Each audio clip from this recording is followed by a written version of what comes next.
So last week we were just kind of reading through Daniel and going over some of the stuff they did, and I'm gonna overview some of the stuff we talked about, and then I'm also gonna go on to chapter 3 of the book of Daniel, and we're just kind of talking about the qualities that Daniel had, his character, and what leadership qualities he had, the kind of person he was. Um,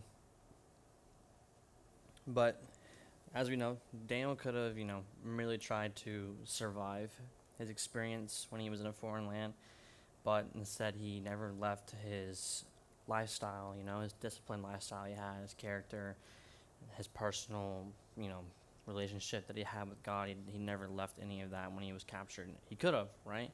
He could have bowed to the king's wishes. He could have easily eaten the food that they wanted to eat. He could have, done all that stuff. He could have not reached out to God to help him figure out what his dream and the vision was, to help the king understand what this vision was all about, right?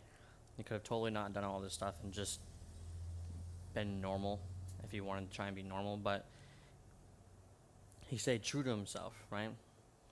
He first stayed true to his diet. He wouldn't compromise on the unclean food that they were trying to serve, right? But then he didn't compromise his motives. He didn't take credit for interpreting the dream, but he also glorified God instead. He had honesty.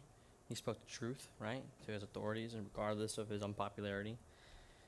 His disciplines were also very decisive. He continued praying daily, even though it might cost him his life, right? His integrity was kept intact. He had no interest or, in bribes or payoffs. Like no one was able to deter Daniel from how he felt or his character was, and he had conviction as well. And these are all qualities of a leader, right? We've talked about different qualities of leader, even in the last book we had that we were talking about, how I even mentioned sometimes doing the work of God requires you to stay in a more healthy shape, and sometimes, and also to motivate and discipline yourself with certain things. So a lot of these qualities that Daniel was showing, he's able to keep his diet in check. He has motives that he was keeping in check. He stayed true to himself. His discipline was true to himself. His integrity was still intact, and he had conviction to do what he was trying to do, right? He wasn't just another slave that they grabbed, and he wasn't just, going about his business. He was still following in his desire and what he wanted to do, even though he was still enslaved in some ways. But a leader deals with circumstances of life. How a leader deals with different circumstances of life is sometimes the best way to tell their character as well, right? As we've mentioned before in different, especially the last book, we mentioned plenty of times that character evaluates leadership in multiple ways. Depending on how they act will show how good of a leader they truly can become, right? And usually a leader that will slack off, even though they have that position, will usually never get the respect of the people underneath them either, right? So these are all leadership qualities that you're looking for that Daniel has, that show that he can be someone that people can look to, right? Can actually talk to, can actually get proper guide, they can get proper guide or mentorship from him in some ways. But crisis doesn't necessarily make character either. He was kind of thrown into a crisis, right? Israel got raided. He was, enslaved. They were taken. They were told, hey, you have to serve King Nebuchadnezzar now. Here you go. Do this. Even in the midst of all that, though, he did not back off from how he believed, right? But when in the midst of crisis, sometimes those are the times as well that will reveal these leadership qualities. So adversity makes a person choose one of two paths: character or compromise. Every time a leader will choose character, right, he will grow stronger. Character is the foundation on which a leader builds his or her life. It all begins with character, because leadership operates on the basis of truth. So you're looking for character in people, right? If they don't have a character that is trustworthy, usually you're not going to follow that leader. But every leader must know the following about character: that character is more than just talk, and that talent is a gift, but character is a choice, right? We have no control over a lot of those things in life, but character still can be a choice. How we decide we're going to live our life shows our character. Character also brings lasting success with people, and leaders cannot rise above the limitations of their character. So character will either limit or support a leader in most occasions. But we ended off the last chapter, obviously, talking about how Daniel and his friends got promoted, right, to a higher status, and now because they were in a higher status, this was at the end of chapter 2 in the book of Daniel. We're going to go ahead and move on to chapter 3. So we're Daniel chapter 3, verse 1. So if you're watching, you can go ahead and follow along. Daniel chapter 3, verse 1 starts off saying, Nebuchadnezzar the king, so after he heard the interpretation of his dream, right, Nebuchadnezzar the king made an image of gold whose height was 60 cubits and its width 6 cubits.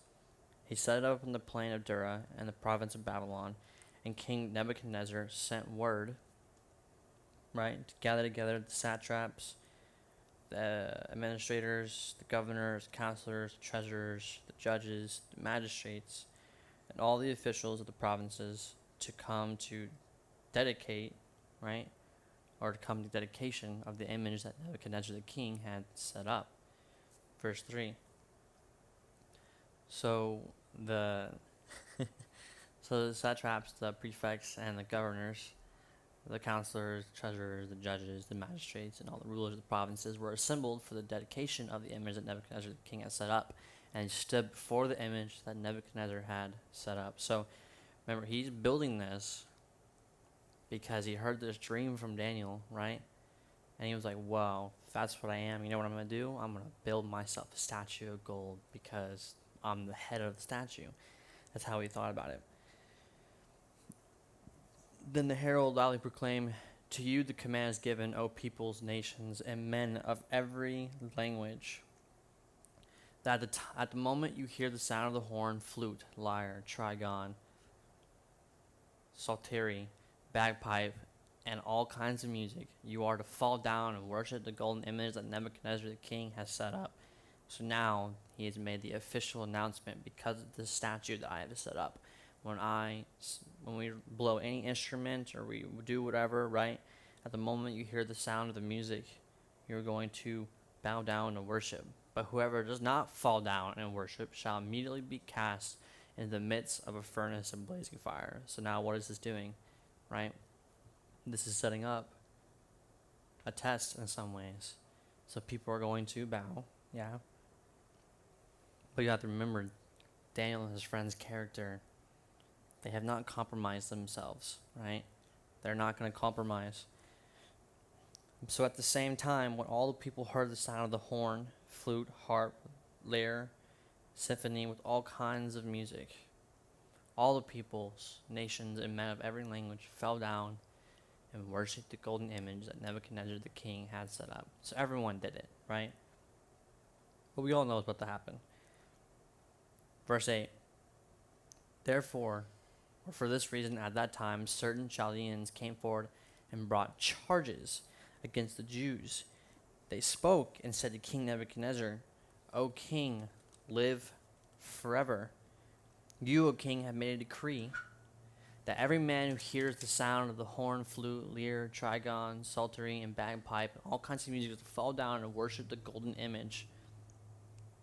And whoever does not fall down and worship shall be cast in the midst of the furnace of blazing fire. Now, who do you think we're talking about now, right? There were only a select Jews that we've been talking about so far that definitely would not have bowed down because they don't want to what? They're not going to give out or give way to who they are, right? God has made them a certain way. They have faith in God. Their character is uncompromising, right? We talked about how we are the same qualities that Daniel has, his friends have as well, right? They have motive, they're honest, they're disciplined, and they have conviction, right? There are certain Jews so verse 12 says, there are certain Jews from who have appointed over the administration of the province of Babylon, namely Shadrach, Meshach, and Abednego. These men, O king, have not paid due regard to you. They do not serve your gods or worship the gold image which you have set up. They did not compromise themselves, right? They wouldn't allow it. Then Nebuchadnezzar, in rage and fury, gave the command to bring Shadrach, Meshach, and Abednego before the king. In verse 14, Nebuchadnezzar responded and said to them, "Is it true, Shadrach, Meshach, and Abednego, that you do not serve my gods or worship the golden image that I have set up?" So remember, he's only asking them this stuff because he brought them up to a higher place already, right? They did something that was spectacular. Daniel was able to interpret the dream, not only interpret the dream, gave praise to his God, but also told them their interpretation of what the dream actually was. And along with that, Nebuchadnezzar promoted Daniel and his friends to a higher place, right, in his courtship. So now he's not just upset. He's like, man, these are people I just promoted. I trust them. So why are they not serving, right? In verse 15, he says, "Now if you are ready at the moment, you hear the sound, horn, flute, lyre, trigon, psaltery, and bagpipe, and all kinds of music, to fall down and worship the image that I have made very well. But if you do not worship, you will be immediately cast into the midst of the furnace of blazing fire, and what God is there who can deliver you out of my hands?" Ooh, he just questioned, right? He's like, what God is actually going to stop me from killing you if you do not bow down to me and my statue, right? In verse 16, Shadrach, Meshach, and Abednego answered and said to the king, "O Nebuchadnezzar, we do not need to give you an answer concerning this matter. If that is the case, our God, whom we serve, is able to deliver us from the burning fiery furnace, and he will deliver us from your hand, O king." Right?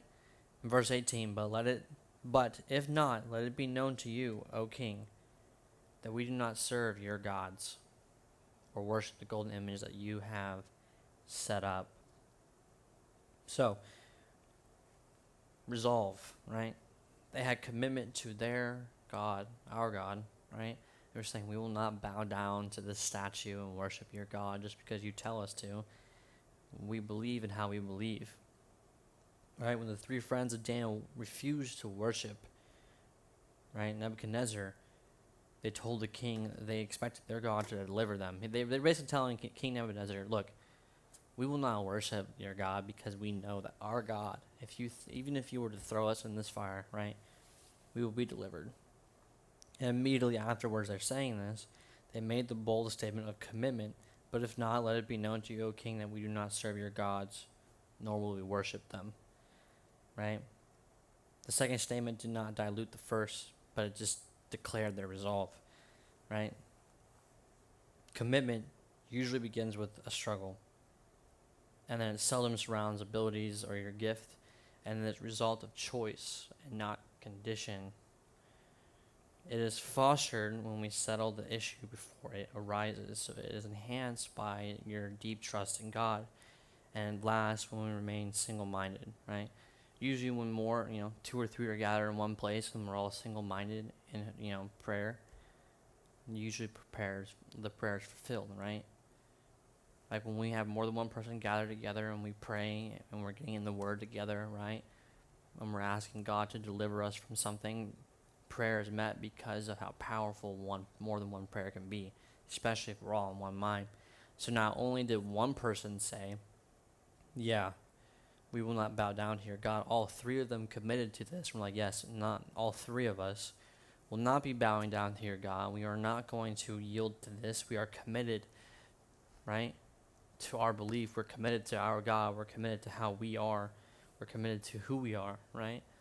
They was like, they even made the statement after, but if this is not true, if our God basically does not deliver us, just let it be known that we did not serve your God, basically, and because we died from not serving your God, then yeah, your God's greater, basically, is what they were saying, right?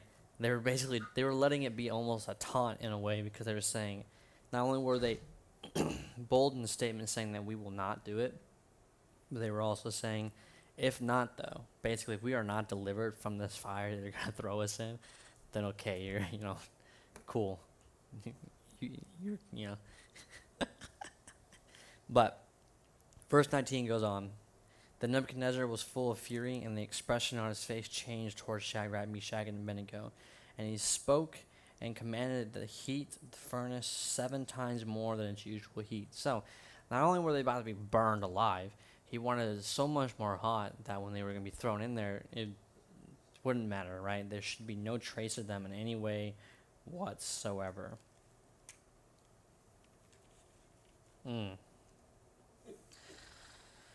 7 times hotter. That's a lot hotter. I mean, if we really think about this, if this furnace was already capable of burning people alive with no issues, right? Because it sounds like this is a normal thing he does. He seems to like to throw people in this burning fire. I guarantee there might have been more than one person as well that it seems like a casual thing to him. 7 times hotter, right? Verse 20, and he commanded certain mighty men of valor who were in his army to bind Shadrach, Meshach, and Abednego and cast them into the burning fiery furnace. Now remember, he says, certain mighty men of valor. These men are supposed to be his men, like Nebuchadnezzar's strongest soldiers. Like, these men are men of valor. They have won. They've fought battles, right? They're strong men. They're not supposed to be puny, right? And then these men, verse 21, then these men were bound in their coats, their trousers, their turbans, and other garments, and were cast into the midst of the burning fiery furnace. And in verse 22, therefore, because the king's command was urgent and the furnace exceedingly hot, the flame of the fire killed those men who took up Shadrach, Meshach, and Abednego. Now remember, they were just throwing them in. They weren't even in the fire. The fire was so hot that it managed to kill these men who were what? Men of valor, right? Soldiers, tough guys, right? These dudes were strong. They were really tough people. Cause they were the soldiers. They were, right? They were his men. He was like, yeah, I'm gonna get these soldiers who are men of valor. They're my mighty soldiers, right? And I'm gonna prove it with, here's a lesson to you by having my men who are these big guys that are going to throw you in. And he's probably sitting there he's like, yeah, throw them in there. And he's like, whoa. He watches men die immediately when he throws them in, like when they get thrown in the fire. And he's like, wait a minute. What just happened? Right? But then when he keeps looking in verse 23, and these 3 men, Shadrach, Meshach, and Abednego, fell down bound into the midst of the burning fiery furnace. It says men immediately died. But in verse 24, then King Nebuchadnezzar was astonished, and he rose in haste and spoke, saying to his counselors, did we not cast 3 men bound into the midst of the fire? In verse 25, well, they answered, they didn't answer and said, true, O king. But in verse 25 it says, look, he answered, I see 4 men loosed and walking about in the midst of the fire without harm. And the appearance of the 4th is like the Son of God's. Even a king that had no recollection, right, of their God whatsoever, witnessed something powerful, right? Right? He said, he even mentioned this. It looks like he's the son of the gods, right? Now, after if you read more consideration, I can connect some of these verses another time when I do this. We all know, once we've read more into the Bible, and if you've actually studied, we know that's Jesus, right? That was standing before them in the fire, that was with them. But even Nebuchadnezzar, a man who had no faith in our God, was able to recognize that he was the Son of God in some way, right? He says, see 4 men, they were loose. And then in verse 26, then Nebuchadnezzar came near to the door of the furnace of the blazing fire and responded and said, Shadrach, Meshach, and Abednego, come out, you servants of the Most High God, and come here, right? See, Nebuchadnezzar serves a God. It may not be our God, but he serves some kind of God. But the thing was, he was even able to declare that our God was the Most High because he was sure of one thing. There's no one who would survive that fire that worships his God, right? And he calls forth, come out. So then Shadrach, Meshach, and Abednego come out of the midst of the fire. Verse 27. And the satraps, the administrators, governors, and the king's counselors all gathered together, and they saw that these men, on whose bodies the fire had no power, the hair of their head was not singed, nor were their garments affected, and the smell of fire was not on them. How powerful is that? Their hair was not singed. You would think, like, if they were to walk into that fire and God protects them, right, their clothes might get burned off or something at least. Like God would keep their body alive; they'd be fine. But not just the hair. Their clothes weren't even damaged, and didn't even smell like they were coming out of a fire. Right? Usually, if you like play with fire a little bit, or if you have fire even near you, right, it can even let off, like, the smell will get to your clothes, even if you're not like doing anything. Like if you sit down by a campfire long enough, right, you're just staying warm, the campfire smell will get into your clothes, right? The smoke, it didn't even smell like it. There wasn't even a hint of the fact that they were in that fire in the first place. But Nebuchadnezzar spoke, saying, "Blessed the God of Shadrach, Meshach, and Abednego, who sent his angel and delivered his servants, who trusted in him, that they have frustrated the king's word and yielded their bodies, that they, right, that they should not serve nor worship any god except their own." Right? So he was so amazed by how committed they were to their God, right? So remember, this is also a leadership quality, commitment, right? When you're in a place of leadership, you must stay committed to who you are and how you are, right? If your characteristics can yield you to be a great leader, stay committed to those characteristics. Don't change yourself so much. Too many people will allow so much stuff when they get to a higher status, right? The world will change their characteristic outcome, and they'll start to become more like how everyone else sees them. And they might stay in a place of leadership, right?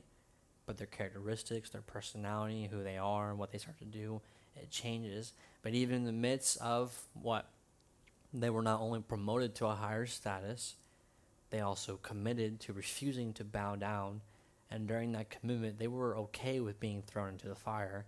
And then they just sat in the fire and talked to Jesus while they were in the fire, like casual, just like, "Hey, what's up, Jesus? How you doing?" Blah, blah, blah. There's fire surrounding them. They're just like over here, just like sitting on their phone, just having a chat. Like, "Yeah, you see this new thing? I see this Bible verse here." They're just relaxing. Like, they're not worried about it. But Nebuchadnezzar was so amazed. He said, "You, right? Right?" He said, your angel, God delivered you. No one. He's like, "I do not care. You do not have to yield to serving my God. Serve your own," right? In verse 29, "Therefore I make a decree that any people, nation, or language which speaks anything amiss." This is interesting. He was so amazed. He says, if anyone speaks any offense to the God of Shadrach, Meshach, and Abednego, I will tear them limb from limb, and their houses reduced to rubbish heap. And as much there is no other God is able to deliver in this way.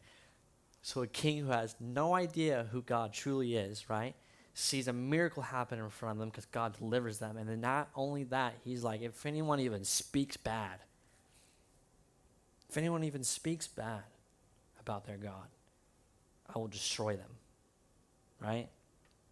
Isn't that crazy? It's like Nebuchadnezzar became an angel of God in his own weird way. He was like, "You're not going to insult God's people. I will destroy you if you do." And then once again, because of this, in verse 30, the king promoted Shadrach, Meshach, and Abednego in the province of Babylon. So they were already promoted once, right? Now they're like right there next to Daniel, because Daniel was like had a higher status as well for what he did. Now Shadrach, Meshach, and Abednego are like in the same status now. So I guarantee they were living nice. Like they got to live nice and everything. But Nebuchadnezzar in his own way shows leadership in some ways as well. While Nebuchadnezzar provides a great example of a leader with seriously misplaced passion, he provides an even better example of what happens when a man comes face to face, right, with God. Nebuchadnezzar, full of pride, created this 90-foot golden statue, and it was magnificent, right? But it was just a statue. But Nebuchadnezzar, a leader of great passion, threatened to kill anyone who disobeyed his orders. And when 3 of God's servants refused to bow down, the king was angry, ordered them thrown in the fire, right? And on the same day, the king saw up close the infinite difference between the God of Israel and the idol that he had set up. So in his own way, Nebuchadnezzar does have leadership qualities. He's passionate, right? He's not a horrible king, obviously. I mean, you see how great his empire was? He has a huge empire. They conquered Israel, you know what I mean? They were able to have this beautiful thing. He got a whole statue made in gold, right? If you read in history, Babylon, like we talked about the other week, Babylon was a thriving nation. They had, the gardens were gorgeous, right? There's paintings and murals made up of what Babylon probably looked like back in the day, because they don't really have a lot of like images of it or whatever, or drawings. There wasn't really a lot made, but they were showing that the beauty of Babylon was magnificent, right? So a king as flourishing as him, of course he had to be a great leader of some kind. But on the same day the king saw up close, when he saw the infinite difference, he was bedazzled, right? Absolutely amazed. He witnessed something beautiful in that moment of fire, right? He was in awe of their God. And the king would never be the same.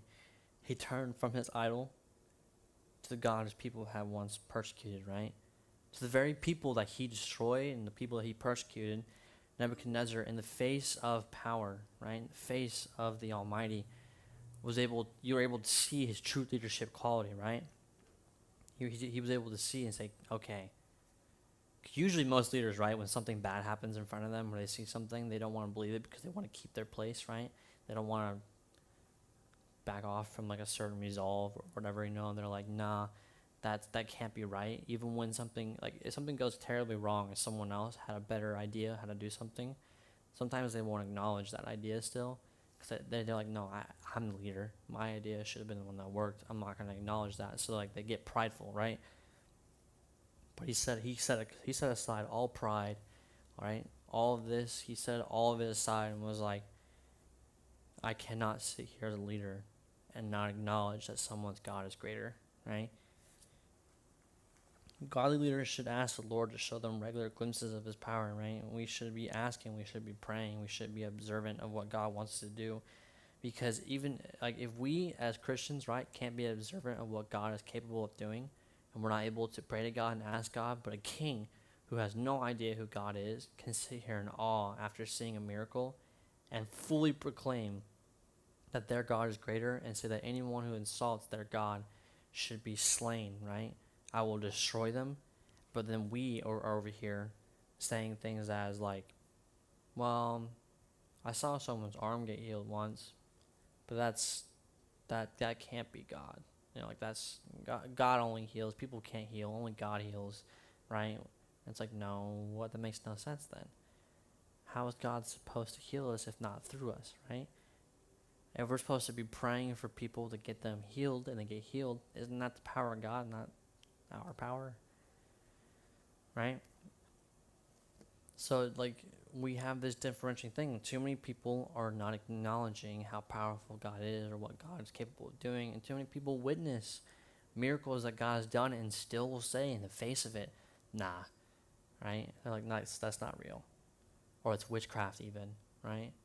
But a king who deals in witchcraft, who has people who are sorcerers and magistrates and people that deal in those things, he sees how powerful God is and immediately accepts the idea that their God is amazing, right? He's like, wow, I am absolutely distraught, right? He can admit that maybe his way of doing things is not as amazing, and that their God is just much more powerful. And we need to be able to do that as well. We need to realize how powerful God is. You know, if you're sitting here reading a Bible verse and you're going to sit here, well, maybe that's out of context. The Bible is extremely literal. You have to remember, like, a lot of people wrote this down and stuff. Like, everything they wrote down was very literal. They were like, yep, this is what happened. There you go. And that's how it was, right? Like, if you read in a lot of history books nowadays, anything that was written down in history, unless it was, jumbled up because governments are weird. Like if you read, it's all very literal stuff. Like if you go back in history to like the early 15, 14, 1300s, or even before Christ, 3000, 2000, well, like prior and then, like even in the medieval ages, right? if you read into the history of the medieval ages, people were very, very literal about what they wrote down. They were like, yeah, so there was this disease, and it mangled people, and it did this, and it did that, and it was like, okay. But now we got people that are like, well, there was this thing, and it did a thing, and it's not really good for you. I don't want to tell you exactly. I'm just going to say it's not good for you. You know, that's the generation we live in nowadays. No one wants, like, it's not literal. We're not straight to the point about things, right? We like to go around this and then go around that. And when we go around the subject, we'll go around the subject of the subject, and we'll go around this subject of the subject, and it will just get mistranslated more than once, right? Because people don't want to accept how literal some things are. So in the face of this, like I said, King Nebuchadnezzar saw what happened, and he was like, all right, I accept that's 100% more powerful. Now, if we were to take Nebuchadnezzar now, he'd be like, that's fake. That can't be real. There's no way that happened. Is that fake fire? Yeah, you guys, is that fake? That's gotta be fake fire, right? There's no way that's real.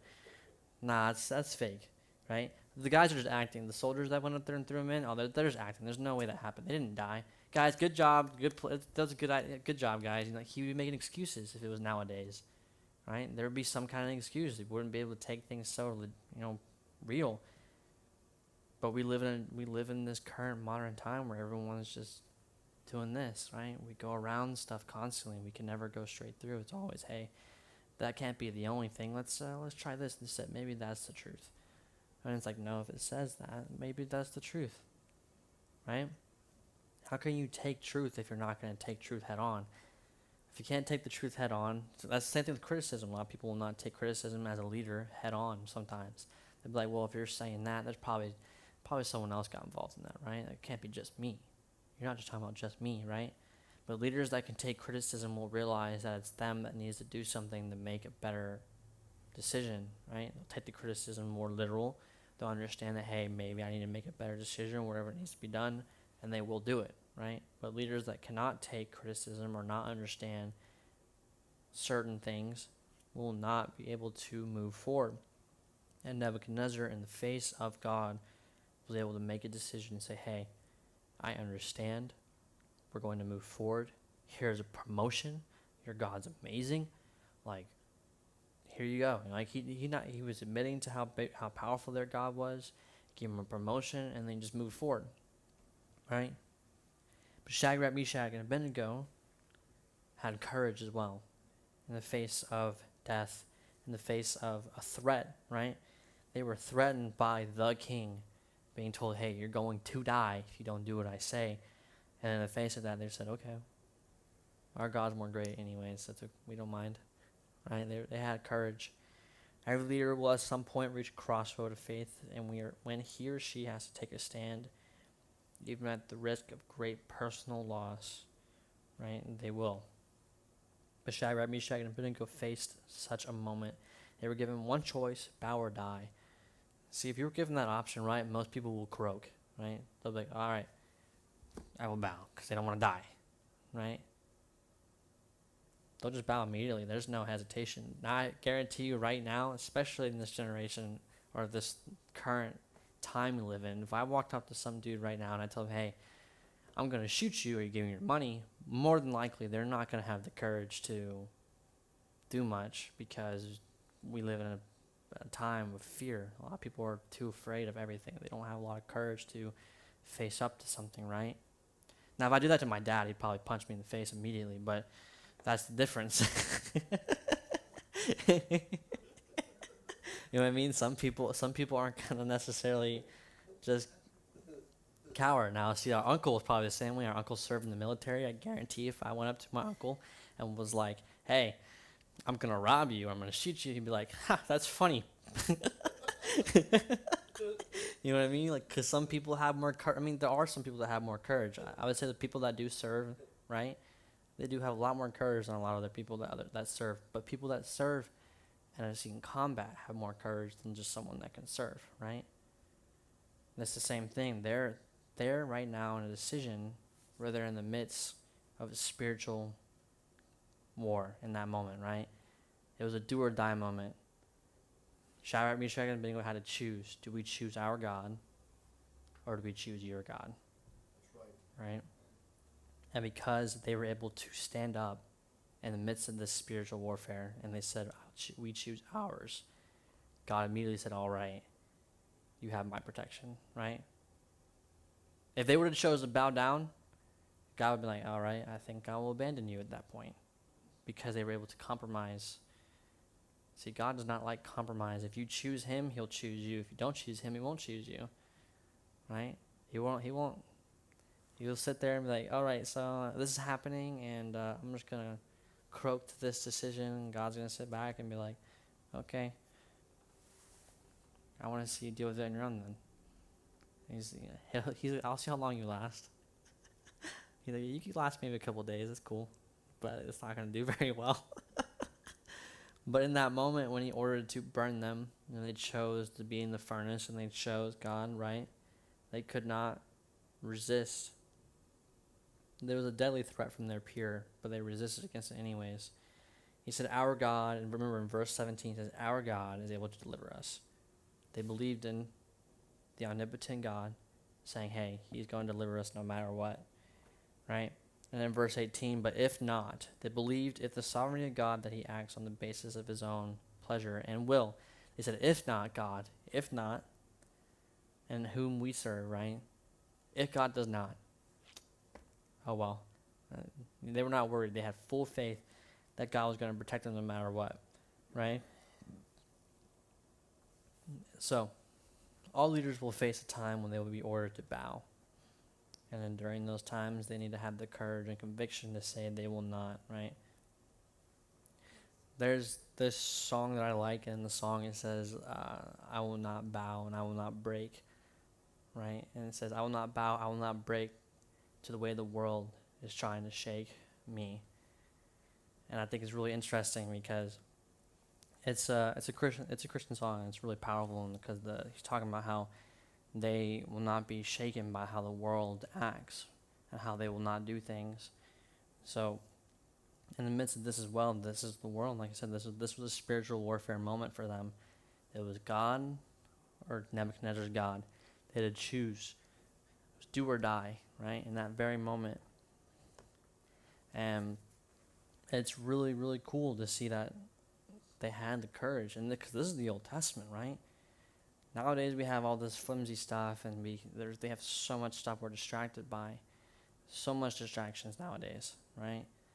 But in this moment of time, they didn't have this relationship with Jesus like we could have, right?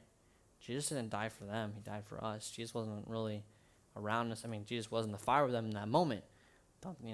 That's for sure. But they weren't able to have that one-on-one relationship with Jesus where they could have that pure relationship with God, right? God was a lot more strict in the Old Testament, a lot more strict. So, that do or die moment was very serious for them. But just want to remember, there were leadership qualities Nebuchadnezzar had, and he was able to recognize how powerful God was. And in the midst of that, we also got to see how powerful not just Shadrach, Meshach, and Abednego's faith was in God, but also the qualities that they had to become better leaders as well, right? In the moment of death, they did not bow. That shows, as a leader, that they will not compromise who they are, right?